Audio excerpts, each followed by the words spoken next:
Good afternoon, ladies and gentlemen, and welcome to the third annual Forged in Blue ceremony. My name is Felicia Recker, class of 1998 from the Graduate Program Office at the Association of Graduates. To my right are representatives from Jostens, Mr. Mike Sungard, U.S. Military Academy, class of 1985, and Mr. Dan Francis, who will be doing the melting.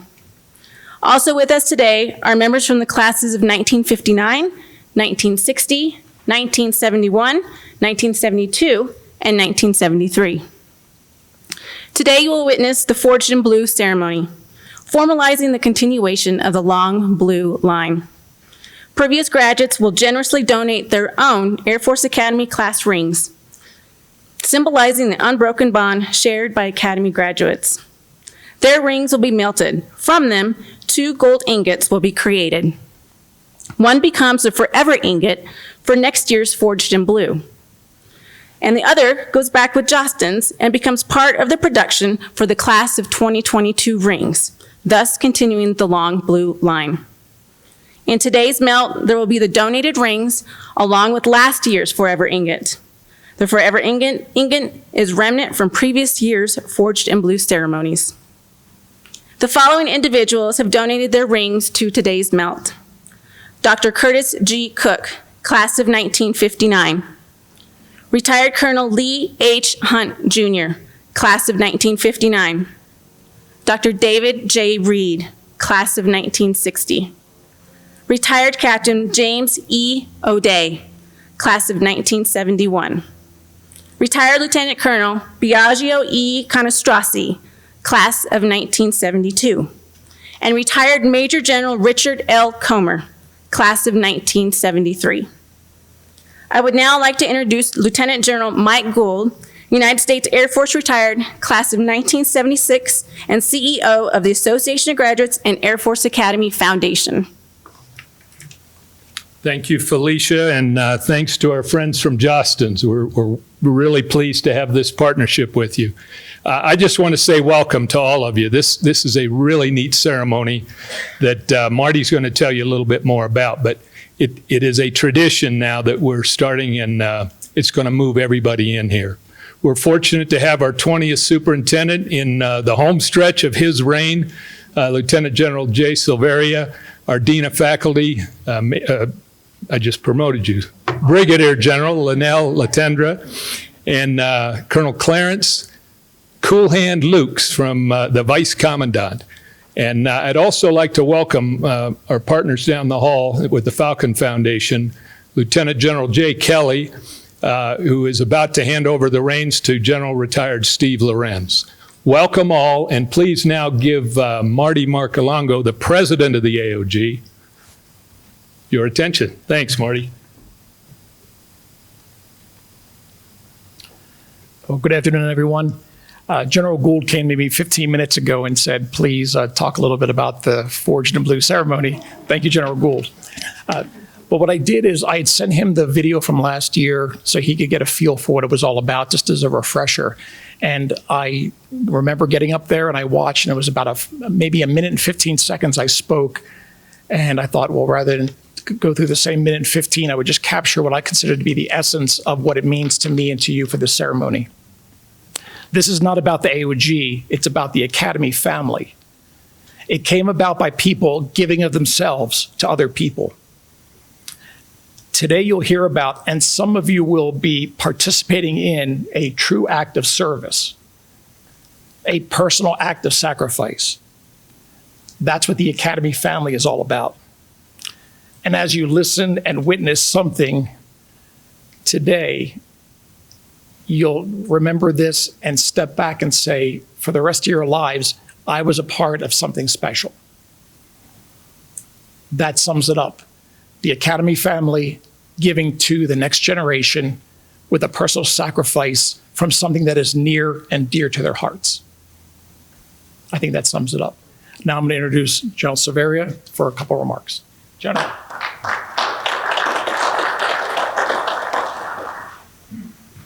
Well, first off, at so many events that we've done lately, I have to tell you, that it looks so odd from here looking out as all of you in your mask. But I also tell everyone, it's okay for us to acknowledge and agree that this is odd, right? It's okay.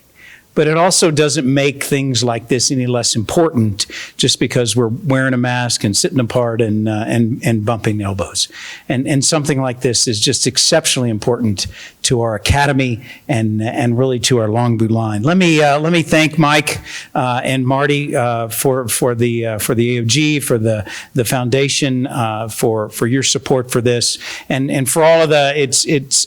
You know, all of us have been locked down in our homes for so many months and starting to come out, and it's so good to see some familiar faces, people that I haven't seen for months. So it's really an honor to be a part of this. I do agree with Marty. It's in so many ways what a great act of service for all of those that have donated. And as the superintendent, it also reminds me that while I am as Mike pointed out towards the end of my time, that it really reminds me that for a position like this, it's such an honor, and it reminds me that I'm really only a steward of this for just a brief moment in time as we continue the real true importance of our Long Blue Line. So a few minutes ago, before I came over here, I made a video for the class of 21. Because they're not going to have a ring dance, they're going to have a ring something, where they're going to get their rings, and we're going to show them some videos. But I told them the same thing, that it's no less important that they're going to get their ring and join the Long Blue Line. And I think as the steward of the Long Blue Line, maybe for just a moment in time, I always like to remind all of us, think about this for a moment. We changed superintendents 3, 4, 5 years. And so in the classes we have now, between 21 and 24, that means there's a superintendent there.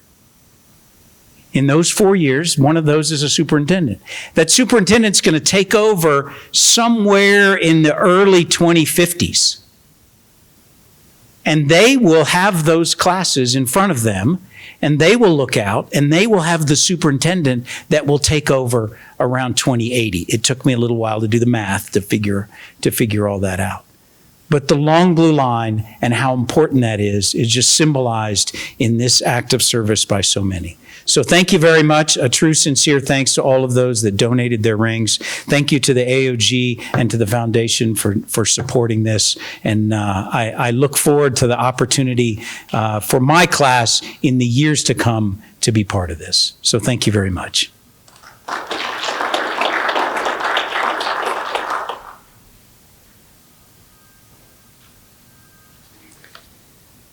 Thank you, General Severia. General Gould will now present the Forever Ingot to start the melt. And, this is the Forever Ingot. Has a little piece of every class. And I'm going to put it in the thing and start melting it. But before I do that, I neglected to welcome another member of the senior staff who's relatively new to our family, Nate Pine. Thank you for learning more about our heritage and traditions. Thanks for being here today. That's really great.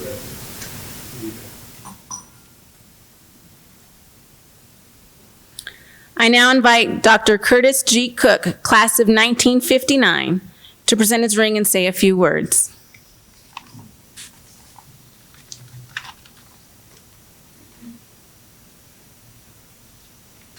Thanks, Felicia.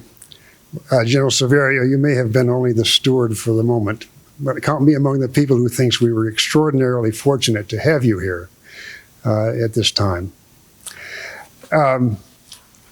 When my class and Lee's class decided to build a memorial to General Harmon, the locals formed an executive committee of the class to get the job done. Now, there's a great deal of artistic aptitude in my family, but it's all sitting 6 feet away from me out there.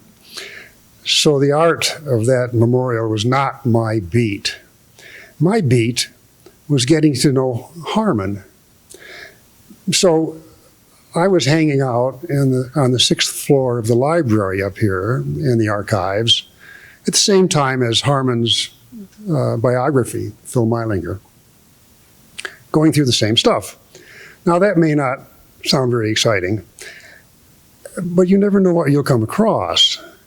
For example, I know just when Harmon became serious about the woman he was to marry, because I found the letter he sent to the stable master at Fort Myer, telling the stable master that Rosa May Kendrick was authorized to ride his horse. Well, so at any rate, I had a good time with that. And of course, the point of finding out more about Harmon was so we could tell our artist, the sculptor, about this person, the man, the leader, and try to get the representation of him that we wanted. And I think it went along okay. Late in the game, when the statue was about done, the sculptor told us that he could not make out what General Harmon's class ring looked like.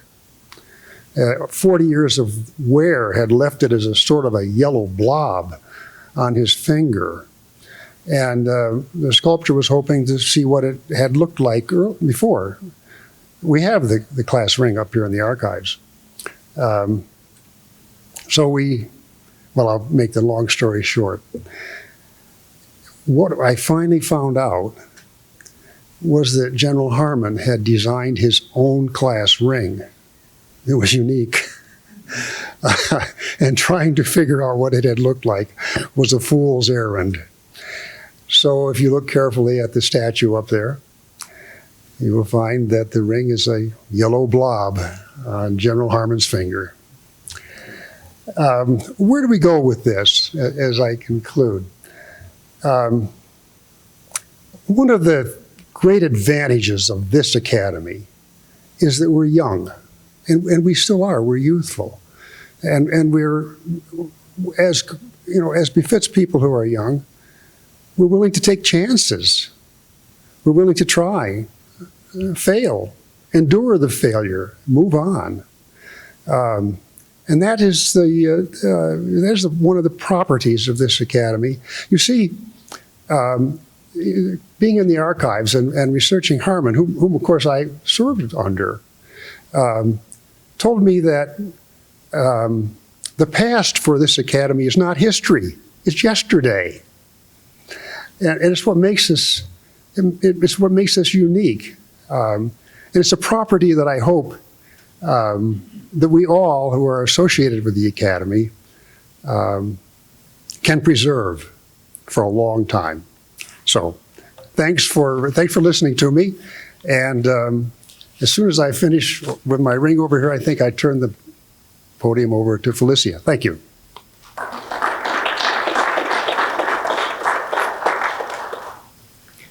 Thank you, Dr. Cook.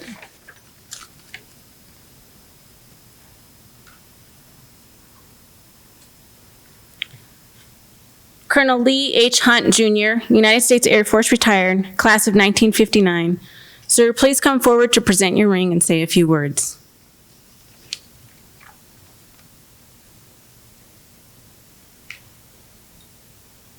I'll just talk on this one. It's easier, yeah. Thank you, Felicia, and it's an honor for me to be here today, I assure you. The whole idea of passing along from one generation to the next of a tiny bit of ourselves in the form of a class ring impressed me the first time I heard about it, which is quite some time ago now. I made up my mind that, all right, there were a couple of reasons why I wasn't really wearing my class ring that I worked 4 very hard years to get. And the biggest one at the time, and stayed that way for several years, was flying safety. You hate to leave parts of your body in the airplane if you have to do a quick egress due to some kind of an emergency. And it was a flying safety rule, no rings while you were flying. So I really didn't wear the ring that much. Then I got into thinking a little more deeply about it, and the idea of having a small little bit of the class of 1959, the first part of the long blue line, go into everybody's ring down through as long as we'll last anyway. That struck me as a real reason to donate the ring. So therefore, that's the sum and substance right there as to why I'm here today, and we'll get on with it. I like to tell you what I'm supposed to be telling you and sit down and shut up. Anyway, my cadet years here were very interesting for all of us in the class of 59. We kind of hardly knew what to expect the next day when we went to class, or whether that classroom would be still active or what was going to be happening. Soyuz and a few other little things that the Russians pulled off managed to get us into different engineering courses that we weren't originally starting to take. We all, I think all of you know, we went through our navigator training, which was interesting, fun, boring. And those wings, by the way, have never been pinned on a uniform that I've worn. But anyway, I went right to pilot training. And I also found out at that time that I'm definitely more of an engineering student than I am one of the humanities and other parts of the things. So that pretty well shortly covers the academy. I spent 26 years commissioned. Started out in training command as an instructor, instructed kids in basic, the second half of their pilot training, 2.5 years in the T-Bird, T-33, and then another year and a half in the T-38. Wonderful way to break up the 4 years, which could have gotten a little on the repetitious side if we hadn't switched airplanes. But the 38 was an absolute ball to fly. Then the Air Force, for whatever good reason, said, no, you can't go fly the fighter you want. You're going to a command post and sit in a command post over in London, England. Well, that doesn't sound like too much of a hardship tour either. So I went to London, spent 3 years there, and since the command post falls under the deputy for operations for the headquarters, he heard from me lots of times how much I either wanted to go straight to Bendwaters for a local checkout or definitely get the heck out of here and go back and get checked out in the F-4, which I ultimately did 3 years later. Checked out at George, and they immediately sent me to war. Learned a lot about tactical flying in the first couple of 3 months over there, which was good. Fortunately, all the students that had showed me interesting ways to end your life and career, I learned a little bit from that too. So that helped out. From the quick assignment there, I had a very short assignment down at Homestead back in F-4s again. And then the Air Force decided to send me to graduate school. And that was a tough decision to make at that point.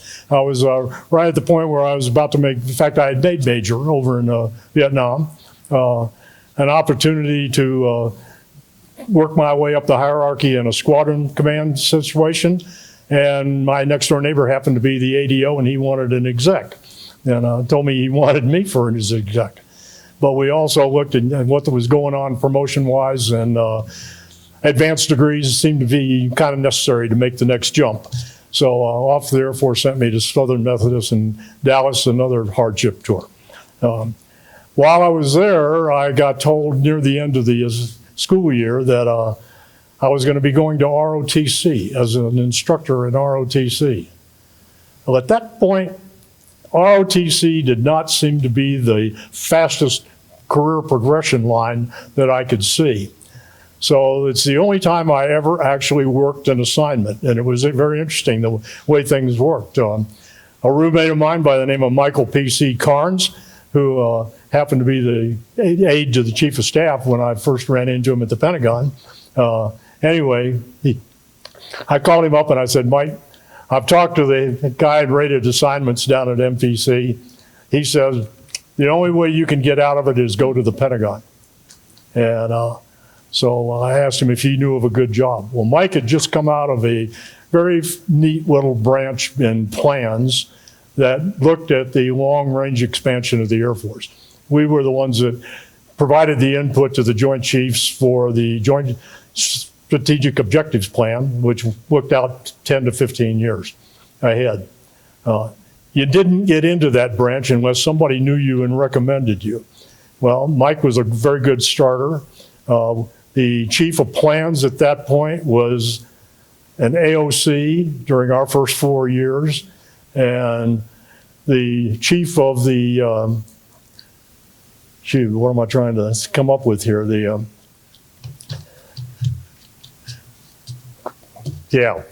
Civilian versions of going to the college version, the ROTC.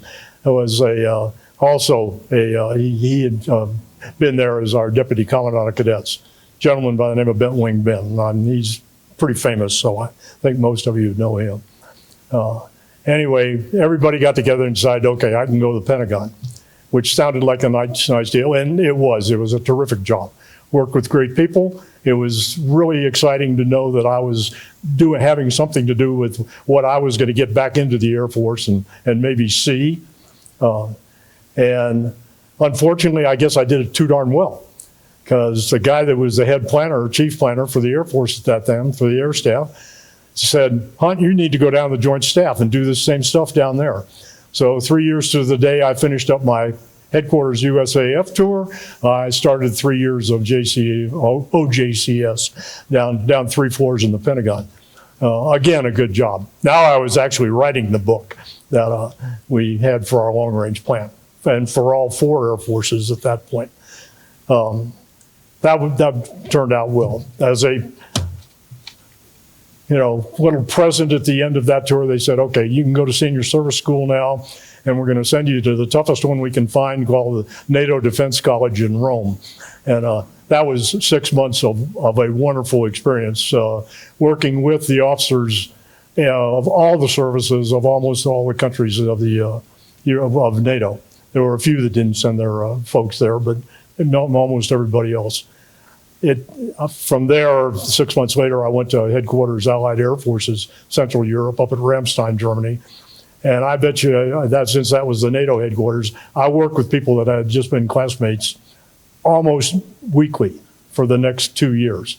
And that worked out well. So I fortunately got promoted again to colonel, which promoted me out of that job. And I went over and became chief of the Exercise Plans Division and for USAFE. Another good job. Another interesting little side note on that one, the commander-in-chief of USAFE at that time was General Charles Gabriel. He had been at the academy, as most of you know, same time we were. The biggest, one of the most interesting briefings I ever gave in my whole career was sitting at his breakfast table in the morning at his house, briefing him on the plan that I'd led the exercise plan, not at the exercise, that was a real planning group to go shorten the life of a gentleman that lived down in Libya. He approved it right on the spot. I went over to UCOM and they took a look at it and said, we don't have much better idea, although we obviously have to have the Navy and the Army involved, so they played games with it a little bit. And then the hierarchy in the civilian world canceled that one. Well, it actually happened, as you well know, several years later. In fact, it was almost 6 years later, I guess, after we wrote this first one. And I don't think there was 2% difference in the plan that was executed in the plan we came up with back when I was there. Then suddenly a job for ADO opened up in USAFE there. The DO called me down to his office one day and said, would you be interested in being the ADO, Assistant Deputy for Operations, up at Spangdahlem? And I said, when do you want me to be there, sir? And so the next morning I left and went up to Spangdahlem. I had not at that time flown a tactical fighter for 9 years. And I thought, this is going to be tough. And I mentioned that to the general when he asked me if I wanted the job. He said, we trust you. You can probably learn how to fly that airplane again.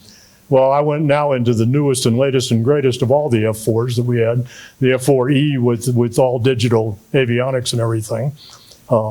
And one of the kids who was an instructor in pilot training back in good old Enid, Oklahoma in my early days, happened to be one of the squadron commanders. So I naturally asked if I could be in his squadron, and I think 6 rides later I got a check ride and I was cleared solo, so to speak, but and progressed on from there. But that was a wonderful job. Got to fly the Advanced E model and also the Wild Weasel, because we had the only Wild Weasel squadron in Germany at that time. Got transferred just before they started converting over to the F-16, and that was a little disappointing, but I lived through it. went to finish up my career down at as far as I'm concerned, I'll just say it right outright. It was a totally useless command in Florida down at MacDill. It's called Readiness Command. And all they were was a great, huge headquarters in the way of fast deployment of forces to meet the needs of the combatant commanders over in the various parts of the world. I had a good group of folks that I worked for in the plans division there, worked with, and worked for too. A general there that did very well. I enjoyed his work. In any case, my real job there I got assigned to another Air Force one-star that I had known over in Germany, and our job was to come up with a plan for the demise of Readiness Command, which we did, and I retired. So that was the end of that. I did a little flying after I graduated, after the retirement, flew for a group of doctors in Tampa, Florida. Took the transplant guys out to wherever someone was offering an organ. They'd go ahead and harvest the organ. We'd fly them back to Tampa for the insertion. It was one of those where I can probably come up with more war stories in 2 years of doing that than in the whole 26 of flying Air Force airplanes, because we were always going into uncontrolled air bases and always in lousy weather. I mean, there was just the two went together, it seemed like. Managed to live through that one too. Left Tampa after about 10 years of retirement down there. Moved to what started out to be a little cabin up in North Carolina in the mountains, the western end of the state. Ended up being a much nicer house than I lived in Florida. So we stayed there for a little while. Eventually, with an RV, found my way out to Tucson. Decided, okay, this is all right. And Tucson in the winter is more than all right. Tucson in the summer is 2 degrees cooler than Phoenix. And Phoenix just got through setting 35-year days plus over 110 already this summer. Yeah, so that was not a neat place. But in any case, I left Tucson and came up to Prescott, Arizona, which is in the mountains north of Phoenix. There is something going on called global warming, and I'm convinced because Prescott keeps getting warmer every summer. But it used to be 95 was an incredibly hot temperature up there. And 3 weeks ago, I think we had 3 days over 100, which was unheard of. But it's still a wonderful place, small enough town where you can get to know people and do things, and I'm enjoying that. And that's a long way of saying, all the things that I did in my lifetime. But anyway, I enjoyed it. Again, it's my honor to be here and to present this ring to the Long Blue Line.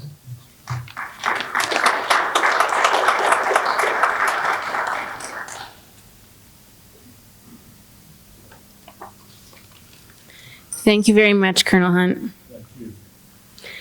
Next, we have Dr. David J. Reed's ring being presented on his behalf by fellow classmate from the class of 1960, Colonel Retired Andrew Biancher. Colonel Biancher, sir, please come forward with Dr. Reed's ring and say a few words. Well, unlike the two previous, I can't give you a life history or a war story, so let me read a few things about what my classmate Dave Reed did through his career. He was born in Upper New England, spent his early life there, and then elected to come to the Academy, vice Harvard, which says something for the Academy, I think. Following graduation, he, like many of the rest of us, attended pilot training, and his first tour was in F-100s.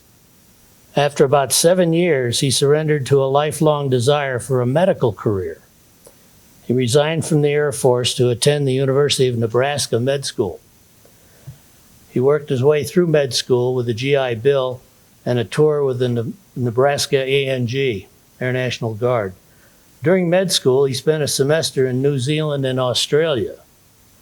So after graduation, he returned to Auckland, New Zealand, for 2.5 years, rotating an internship from July 71 to December 73. And with the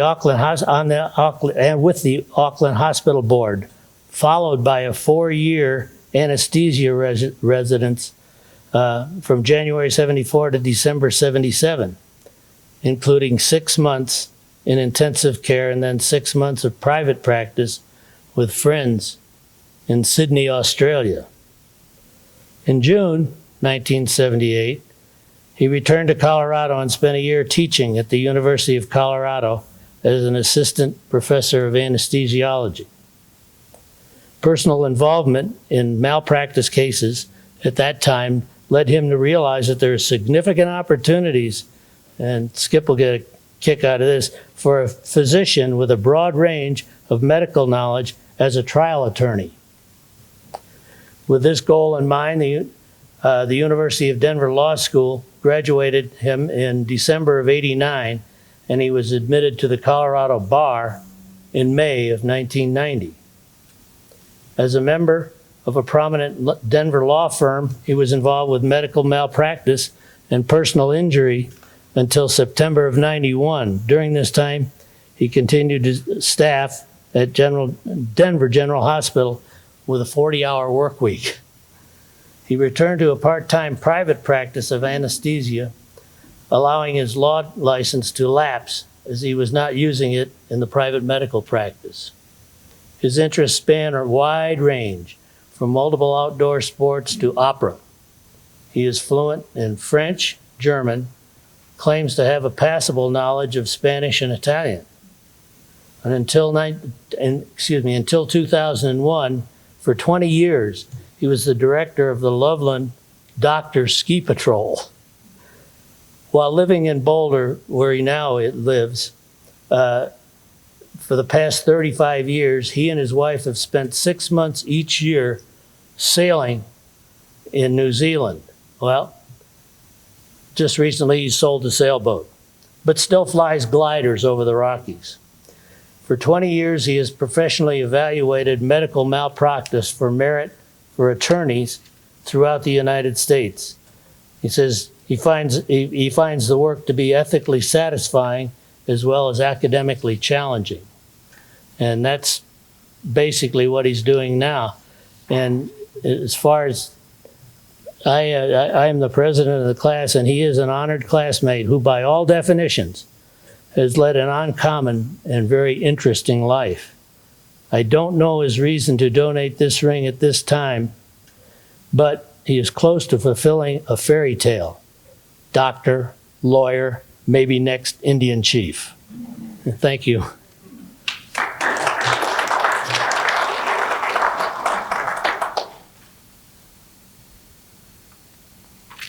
Thank you, sir. Following Dr. Reed's donation is a ring from Captain James E. O'Day, United States Air Force retired, class of 1971. His ring will be presented by fellow classmate, Mr. Lawrence Cass Casada. Thank you.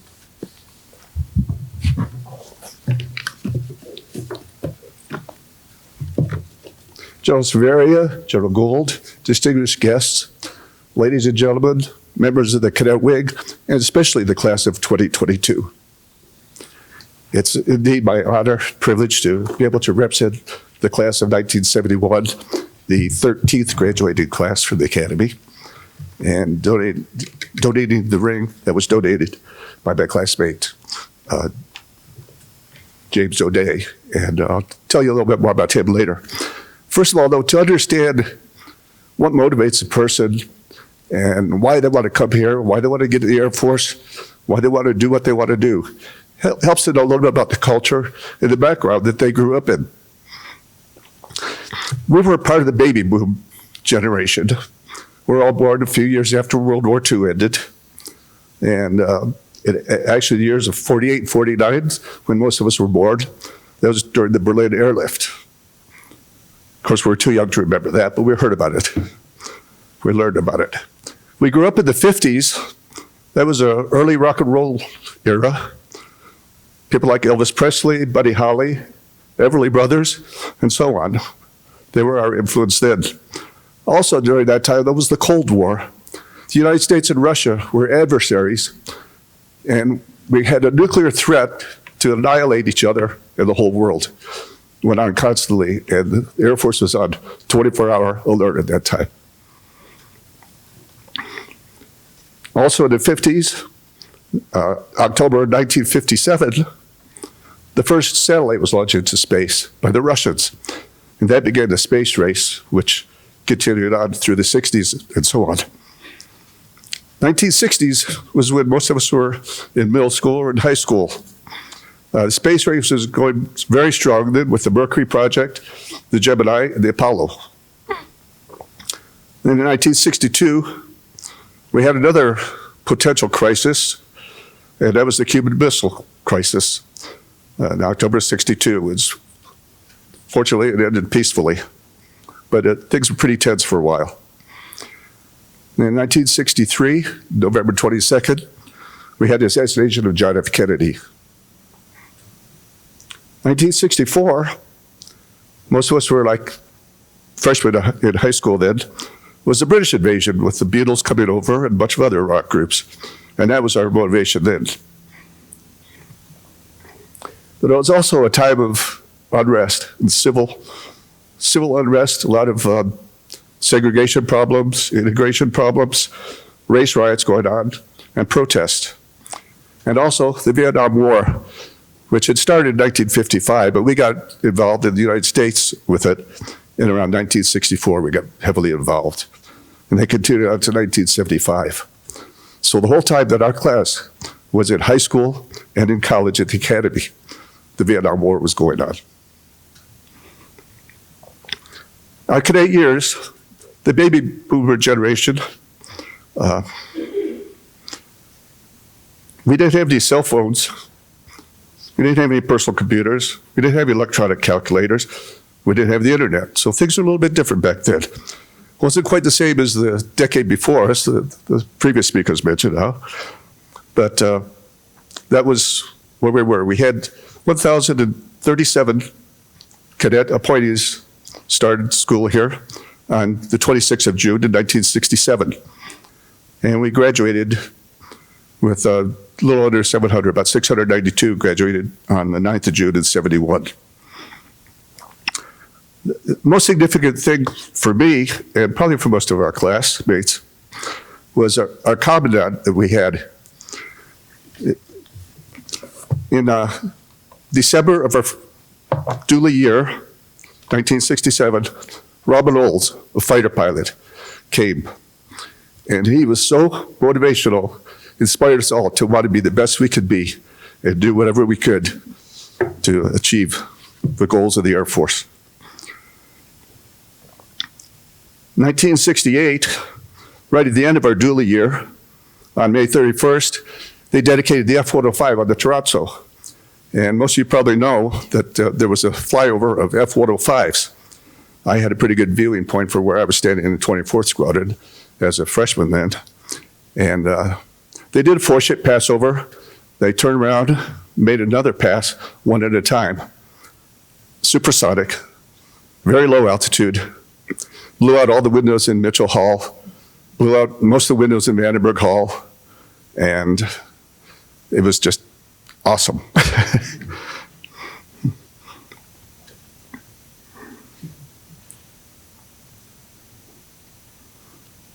Also in '68, though, we had more problems. We had the assassinations of Martin Luther King Jr. on April 4th, and Robert Kennedy was assassinated on June 6th. 1969 was the first landing of the Apollo on the moon, first steps on the moon. That was also the Summer of Love with the Woodstock Rock Festival going on in upstate New York. We were already in academics in August at that time, so we didn't get to go.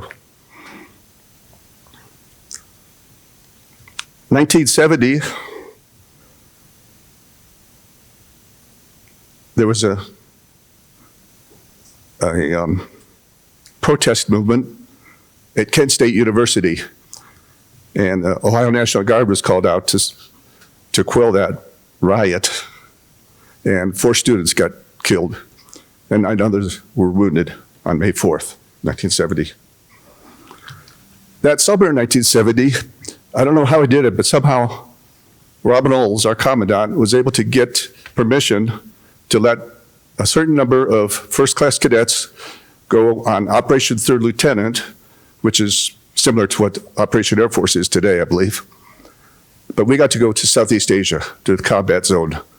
And we were stationed in Vietnam and in Thailand for a couple of weeks.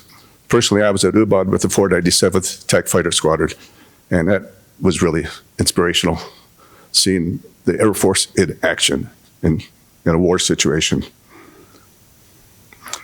In the fall of 1970, we had a pretty good football season. We ended up going 9-2 that season. And in the regular season, we went to the Sugar Bowl on New Year's Day and played in the Sugar Bowl. I won't say the score, but we did lose to Tennessee. But also during that football season, on October 10th, was the dedication of the Graduate War Memorial. And that was out on the Trotso. And our Commandant, Rob Knowles, made a brief speech. I will just paraphrase what he said. The names on this monument are heroes. They gave their life. They are part of the long blue line. Remember their names. So at this point, I'd like to read the list of 187 names on the War Memorial. Just kidding, just kidding. But there are a few names I would like to mention specifically that are significant to me, and those of you out there may have some other names that are significant to you. But the first one I want to mention is Val Bork. Val Bork was the first cadet at the Air Force Academy that swore in for the class of 59. He graduated with the class of 60, and he was the first cadet graduate killed in action. That was on 24 October 1964. Another name is on there, Carl Richter. He was on his 198th mission, combat mission over North Vietnam. You normally served 100 missions, and that was your tour, and you could go home.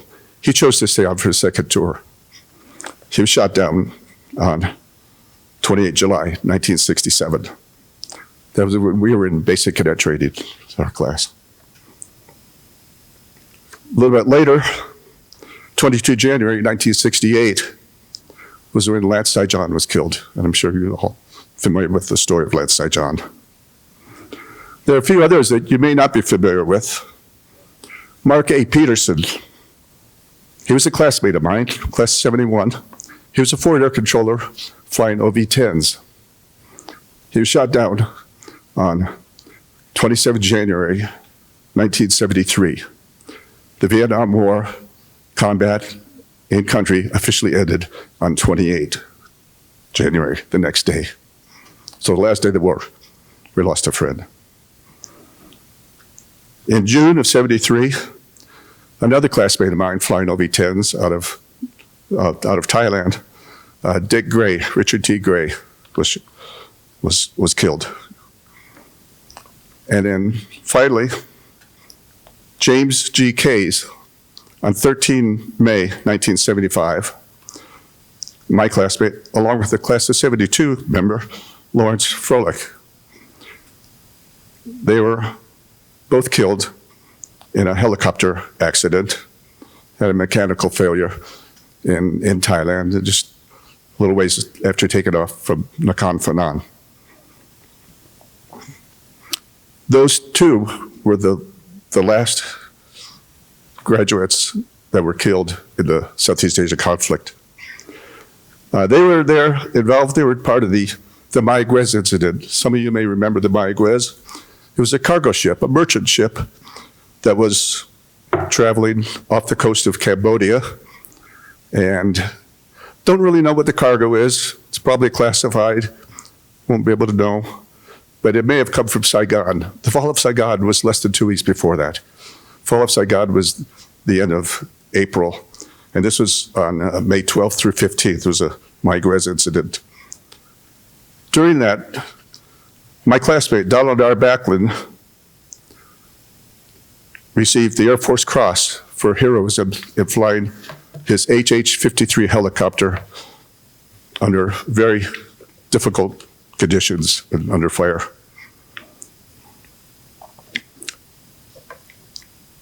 Also, that day, Richard C. Bribbs, another classmate, was involved in the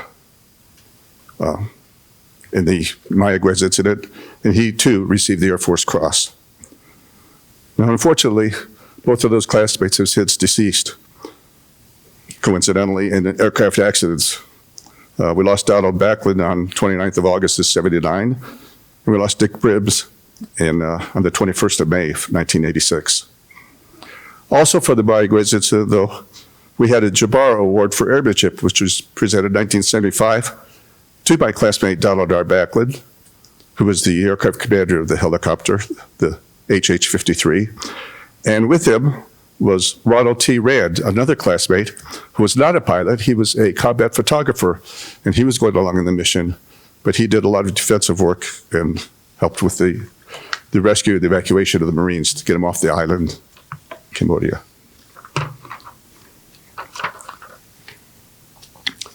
So now that leads me to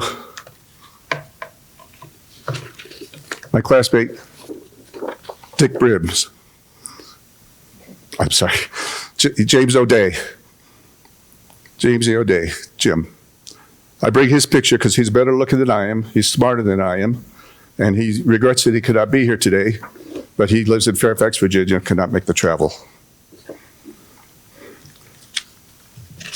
He, after high school, he enlisted in the Air Force, and after about a year or so of that, he decided he could get into the prep school, and from prep school, he became a member of the class of 1971. He was in Squadrons 15 for a couple of years, and then Squadron 5 when he graduated. He had a Bachelor of Science in Electrical Engineering, and during that time, he also received the Reidenauer Award for the best original work in the natural sciences or engineering. Like I said, he was smarter than me. In 1971 to 72, he went to undergraduate helicopter training at Fort Walters, Texas, and then Fort Rucker, Alabama, and then on to water survival at Homestead Air Force Base, and finally combat crew training in the CH-53 at Hill Air Force Base. From there, he went over to Jungle Survival School in the Philippines on the way to Thailand. And from 1972 to 1974, he was a pilot of the CH-53, flying combat support missions in Laos, Cambodia, Thailand, infiltration, exfiltration operations, EOD support, crash site support, night reconnaissance, medevac, remote site resupply, paradrop operations, casualty recovery, civic action, rescue, part of Linebacker 2, and supporting Air Force, CIA, the Marine Corps, Army Special Forces, etc. He ended up receiving a Distinguished Flying Cross for heroism during that time and 3 air medals. From 1974 to 77, he was assigned to the 65th 94th Test Group at Hickam Air Force Base in Hawaii, hardship tour, I guess. And 1974, he flew recovery missions for the Military Sea Lift Command for the Navy ships Longview and Sunnyvale.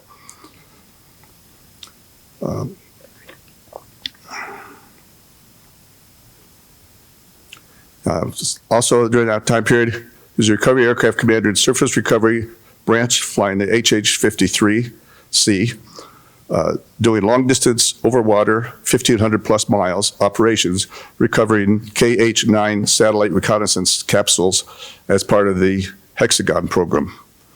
And during that time, he received another air medal and 2 Air Force combination medals. He attended officer school at Maxwell in 1977 and was going to go to fixed wing conversion training, but he ended up getting a medical retirement in 1981. Since that time, though, he's worked in flight simulation engineer for Sperry, Honeywell, Hughes, Raytheon, all these aerospace companies that use his expertise. And in 1998 to 2013, He was a contractor with the intelligence community, and I can't go into any details on that. And he finally retired in 2013, lives in Fairfax, Virginia. One other thing I want to mention about Robert Olds is, like I said, he was an inspiration to all of us. At our class, at our 40th year reunion, which is 9 years ago now, we decided to collect funds for the Air Warrior Combat Memorial, which is under construction right now near the North Gate, right by the B-52. And next year at our 50th reunion, we'll be dedicating it's got some panels with the history of air power and air combat, and there will be a statue of Robert Olds and statues of the airplanes that he flew, the F-4, the P-38, and the P-51. He was a three-time ace, 17 kills, and I can't say enough about him. Thank you very much for the opportunity to do this.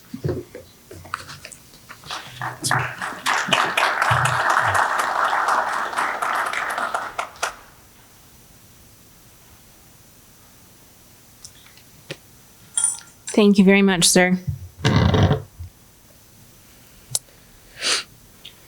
From the 2022 Legacy Class of 1972, we have Lieutenant Colonel Retired Biagio E. Conestrasi's ring being presented today on his behalf by Colonel Retired Skip Morgan, also Class of 1972.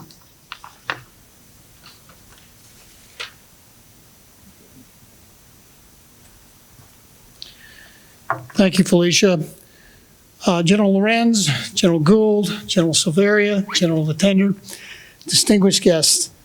I wasn't entirely sure to whom I was going to be addressing this today.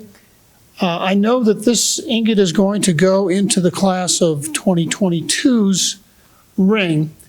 And so I want to talk a little bit about the class of 2022. Because we, the class of 72, are the legacy class for 2022. Some of you here may remember that in August of last year, or rather of 2018, I spoke to 2022 at their acceptance parade when they came in as brand new dualies. At that time, I promised them that in 3 short years, they'd be wearing Academy rings. And their ring has the motto, strength and sacrifice. As it happens, the class of 72's motto is Fortitudo per aspera, meaning strength through adversity. A remarkable parallel. So now this class is rounding the second corner, preparing to be first-class cadets in another year, with a ring unique to themselves and of course, to their class. The Latin word strength and sacrifice that they selected that will be inscribed on their ring turns out to be more than prescient, as I think all of us here will agree. How could anybody have known just 2 years ago that they would be challenged to lead, along with the class of 2021, a new class coming in here in an environment and an atmosphere and with challenges and adversity, I think it's safe to say is unprecedented in the history of this or any other academy. It's no overstatement to say that in large part because of this, 2022 will enter their first year perhaps better prepared to be leaders and mentors and exemplars than any other class that's come before them. And let me explain why that is.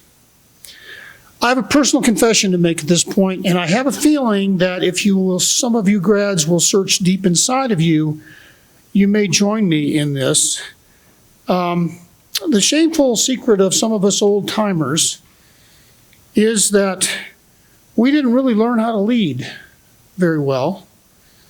Or how to command, or how to inspire much more in anybody than fear. We had kind of cheap tools of intimidation and physical punishment as our foundational skills. We did just what had been done to us, more or less, without giving it too much thought as to what comes out the other end of that. And unfortunately for too many of us, and I have to include myself in that, what I came out with after 4 years was a bad attitude about what leadership was. You don't get to drop an NCO because you're not happy with their performance. And yet that was the only arrow in my quiver. So too many of us, I think, when we graduated, became ring knockers. And that's not a positive connotation. There was some sense that we may have had a sense of entitlement, privilege, that went along with having the ring that wasn't necessarily earned. Most of us learned, I would venture to say all of us learned at some point, that the ring does not and should not be thought of as an amulet or a magic carpet to success in the Air Force. And yet it means so much, much more. My classmate, retired Lieutenant Colonel Biagio Edmund Conestracci, first of 10 children out of an Italian family, couldn't afford to go to UCLA, so he decided to come here. He's the one contributing the ring to this ceremony. Beck, as he goes by, which is the acronym for his name, did not want me to talk about his career. He wanted me to talk about why he gave the ring and why it means so much for him to be privileged to do that.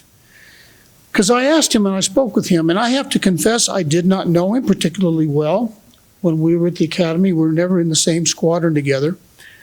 I remembered his name. But he had a career of not entirely atypical, T-37s, and then multi-engines the rest of his career, 130s, 141s, and he ended up in C9s. He spent a full and satisfying career. He got out as a lieutenant colonel at the end of 20 years and then went on to continue to fly for World Airways. When I asked him at what point did he feel most proud of being an Air Force Academy graduate in his career?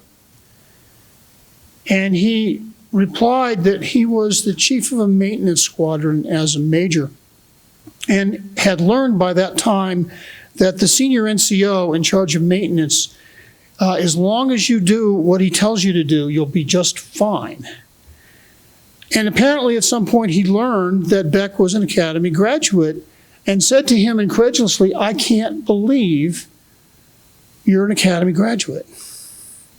And he meant that in the best way possible, because Beck was not a ring knocker.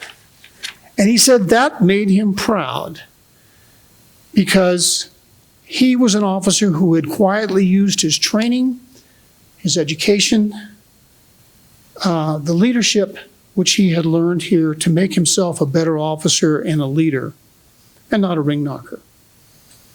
So that was the admonition he wanted me to pass on to the class of 2022 along with his ring.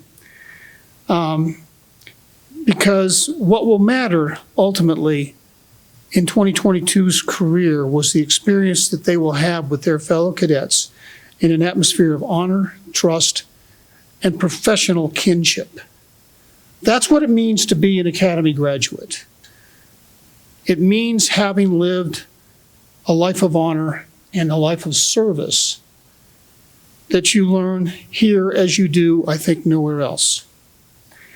I suppose it's fair to say that every class thinks of itself as special, but 2022 is special.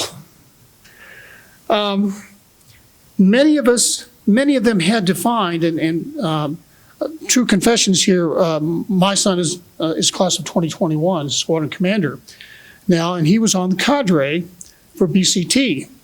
And I got daily calls from him about the renewed challenges that they had, the things they couldn't do that had always been done before.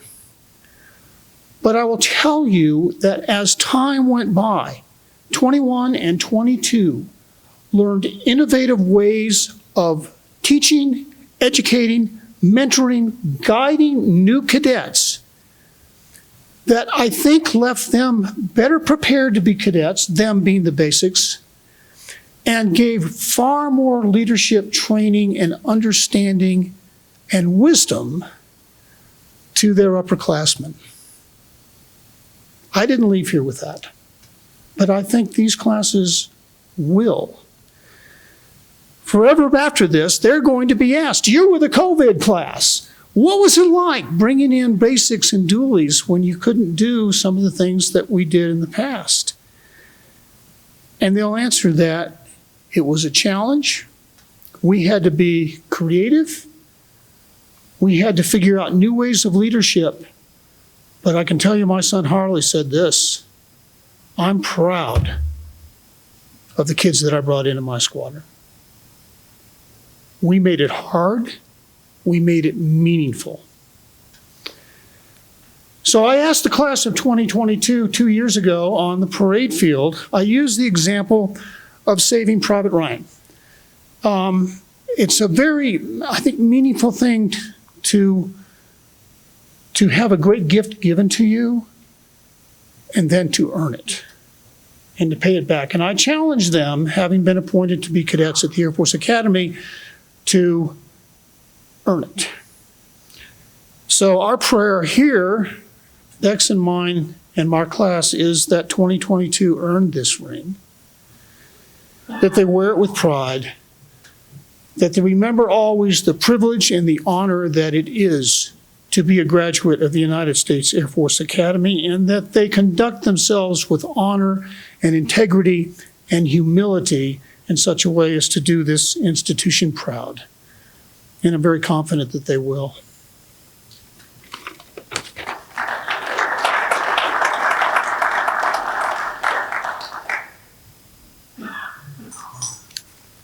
Thank you, sir. Finally, from the class of 1973, Major General Retired Richard L. Comer's ring, being presented on his behalf by Lieutenant Colonel Retired Mike Cutter, class of 1973.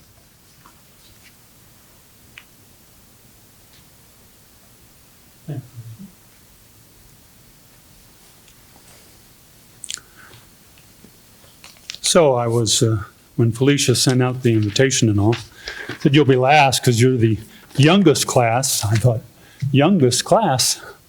73 with 50 staring, and I thought, gee, I'm going to feel like a youngster here. And then in discussing with her, she mentioned the class of 98 and put me right back in the spot. So as she mentioned, Mike Cutter, a very proud member of the class of 73. Steve, Ron, Bob, and Bill were well represented here. And an even prouder member of Cadet Squadron 30, good old Dirty 30, of which Major General Richard Comer was a squadron mate. So very proud to present on his behalf. He's sorry he couldn't make it. But a little background on Rich.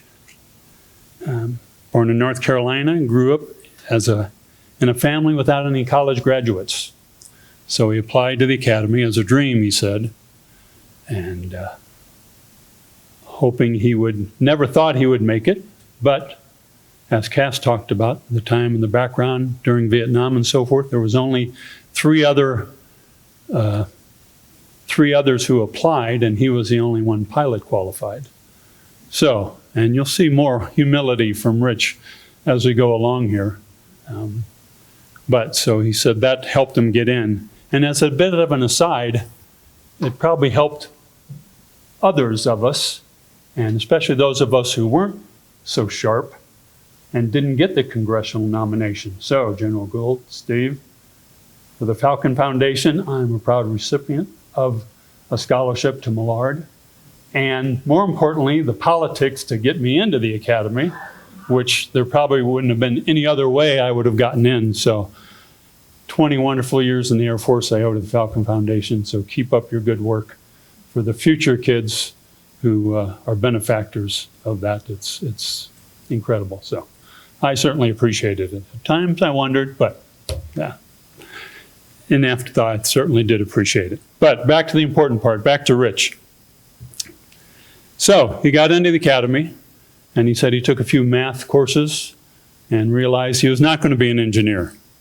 So he majored in history with some electives in English, which will serve him well later on as we talk about it. So after graduating, he went to helicopter pilot school because of his interest in combat rescue. And guess where his first flying assignment was? In Thailand. And as Cass talked about, the Mayaguez incident, Rich also flew and was part of that, which I think is real interesting. Kind of the last, quote, battle in Southeast Asia. And he was from Dirty 30. And those of you who know the history, Dirty 30 were the first 30 pilots of the Air Force in Vietnam. So kind of the bookends to the Southeast Asia conflicts. So I found that very interesting.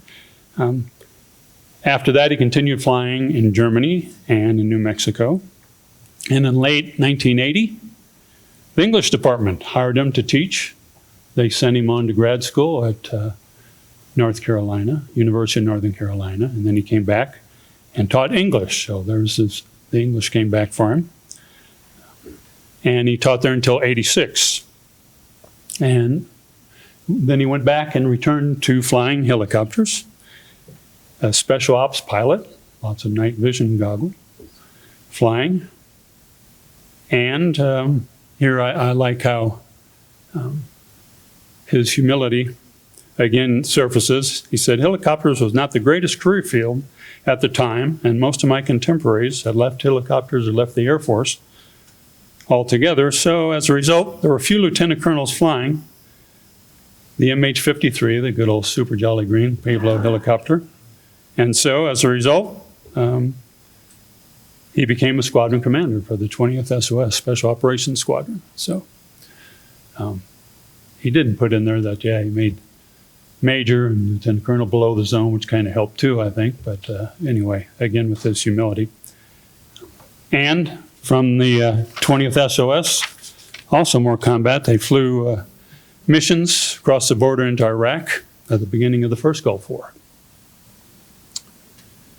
Then afterwards, as his career continued in special ops with multiple assignments at Hurlburt, Bragg, and Washington, D.C., he just said multiple assignments. And again, that included Deputy Assistant Secretary of Defense for Policy and Missions, Deputy Commanding General, Joint Special Operations Command, and then Vice Commander Headquarters of Air Force Special Ops Command. So like I said, just some other commands, some other assignments. So in 2002, he came back to Colorado Springs in the Northern Command. He was the first J5 Director of Policy and Planning, which for those of you not familiar with that, they proposed strategies, plans, and policy recommendations to the chairman of the Joint Chiefs of Staff. So another important assignment. And I was very proud. I had moved back here after my retirement. I'm very proud to go to his ceremony when he pinned on his second star. That was really a proud moment, really fun. And a interesting academy story there. This young brigadier general walks up to me and says, "Mike, you remember me?" And I said, "No, General, sorry, I don't." He said, "Well, I used to empty your trash can." And I thought, a true academy story, but remind the class of 2022 not to be too tough on their underclassmen, because you never know what's going to happen, or what they may attain.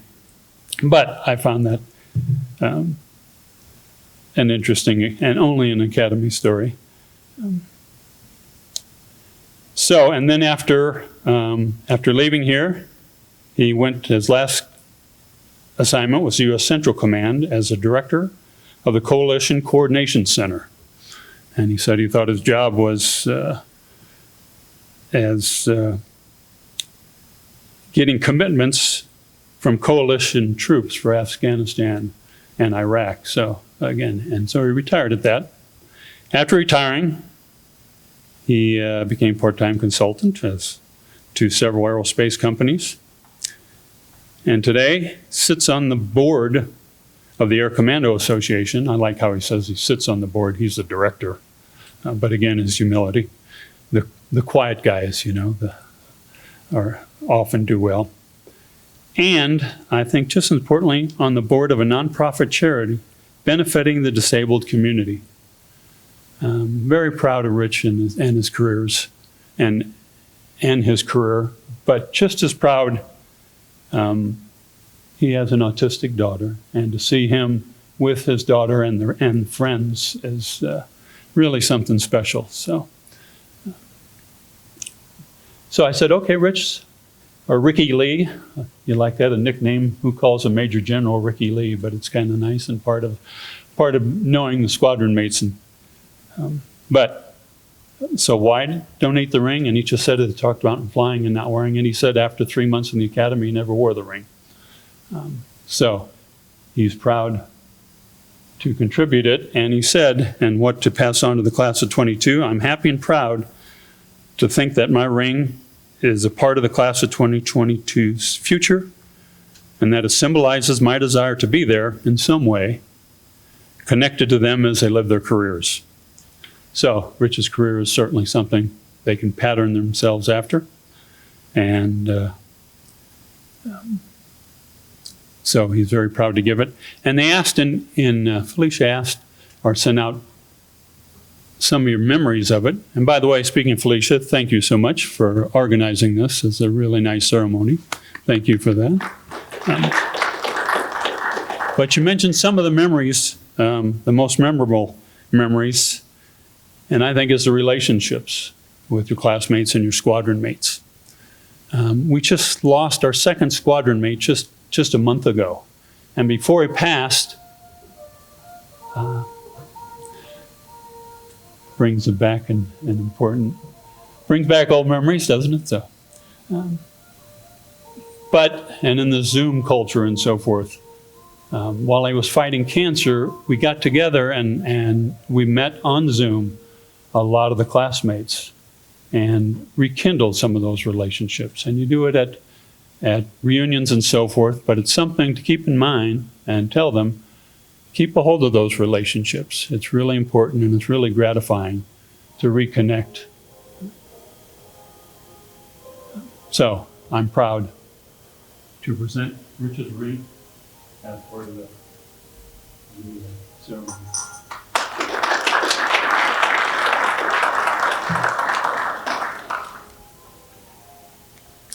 Thank you very much. We'd like to thank again the 6 gentlemen who donated the rings. And thank you for the presenters who came out to present the rings as well. It shows your dedication to future Air Force Academy graduates. Well, now watch as Jostens melts the rings. And in the end, there'll be 2 ingots created, the forever ingot, and then the ingot that will go back with them to the making of the class of 2022 rings.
Ladies and gentlemen, you are welcome to come up and take a closer look. About 10 minutes? Okay. But once it's done and both ingots are cooled, you're allowed to come up and take pictures and handle the ingots. Hand sanitizer is available for use after handling the ingot. Thank you so much for coming today.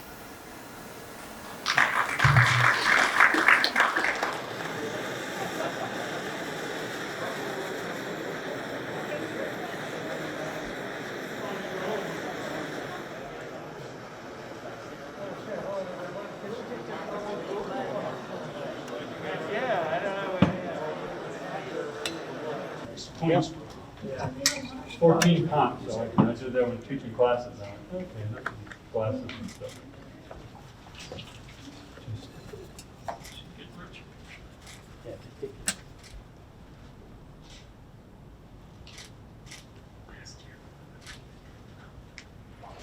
So this is really sort of a miniature version of what would happen in our refinery. And it's that first step. So what will be formed here is a bar that's going to be somewhere between 10 and 18 karat gold. We'd have to sit down and do the math on the rings that were here. Now what we'll do with this later on is there's some chemical processes they go through to convert back and extract the actual pure gold. And that's what will be then put into the 2022 class rings. So in a few minutes here, we'll pop those out, cool them off, and be able to pass them around and you can take a look at it. You might see some dark spots because there were still some partial stones and things that were in there, so there still may be some contaminants in this. But as a West Point grad, you're not going to mess it up. Well, that's why you just let me stand over and talk. I don't touch anything. I had to get that. I was an armor guy, so if we couldn't fix it with a sledgehammer. There you go. There is a West Point ring in there. I still got mine. No, there is one in the ingot. Oh, is it? Oh, yeah, that's right, from last year. We did have a.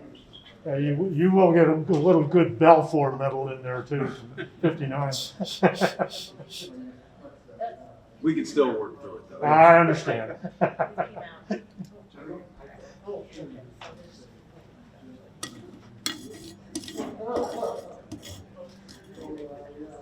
And when you think of a little competition in this, the first ring melting ceremony was started by West Point almost 20 years ago, and it occurred in a refinery. Up until about 2 years ago in Providence, Rhode Island. The first melt that was ever done on campus here at the Air Force Academy 3 years ago. So we went from the boardroom to upstairs, now we're in a bigger room, so. So Mike, after gold, what's the main Well, it depends if it's like white gold, it's like silver.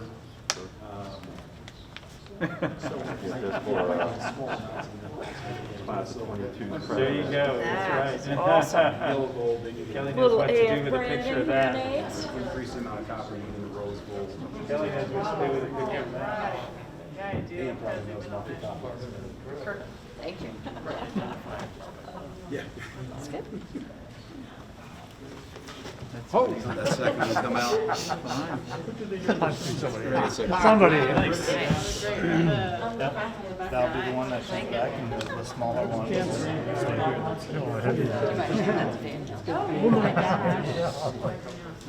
What's the black stuff? That's just a little oxidized.